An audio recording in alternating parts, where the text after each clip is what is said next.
Krishna phone பண்ணி வேகமாக அந்த இடத்துல இருக்காதீங்க, எல்லா உண்மையும் விஜய்க்கு தெரிஞ்சிருச்சு அப்படின்னு சொல்லியும் பயங்கரமாக ஷாக் ஆயிடுறாங்க. அந்த இடத்த விட்டு வேகமாக கிளம்புறதுக்கு ட்ரை பண்ணுறாங்க. ஆனால் விஜயும் நிவினும் வந்து விடாமல் துரத்துறாங்க. துரத்திட்டு இதை இவங்களை இப்படியே விட்டுறக்கூடாது, இதை நிரூபித்து தான் வெளியே விடணும் அப்படின்னு சொல்லி இருக்கிறாங்க. அந்த வீட்டை விட்டு வேக வேகமாக எல்லாத்தையும் எடுத்துகிட்டு கிளம்புறாங்க. ஆனால் விடாமல் விஜய் நிவினும் வந்து அவங்கள துரத்தி பிடிக்கிறாங்க. ஒரு காரில் போய் கிருஷ்ணாவுடைய கூட நடித்தவங்க அம்மாவும் தங்கச்சியும் ஒளிஞ்சுக்கிறாங்க.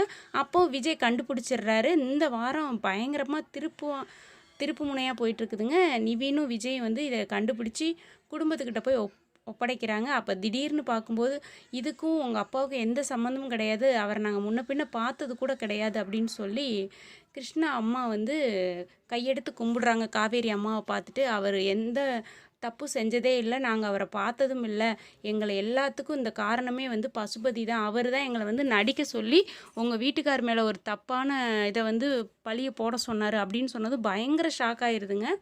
எனக்கு ஒரு கேள்வி இருக்குதுங்க. கமருதீன், அதாவது குமரன் வந்து ஃபோனில் வந்து கங்கா கிட்ட, ஆமாம் கங்கா உங்கள் அப்பாவும் இதை பற்றி என்கிட்ட பேசியிருக்கிறாருன்னு ஒரு எபிசோடு வந்துச்சு பார்த்தீங்களா? உங்களுக்கும் இந்த மாதிரி ஒரு டவுட் இருக்கா அப்படிங்கிறது கீழே கமெண்டில் சொல்லுங்கள். பிடிச்சிருந்தா ஒரு லைக் கொடுங்க. நீங்கள் என்ன நினைக்கிறீங்கிறத கமெண்டில் சொல்லுங்கள்.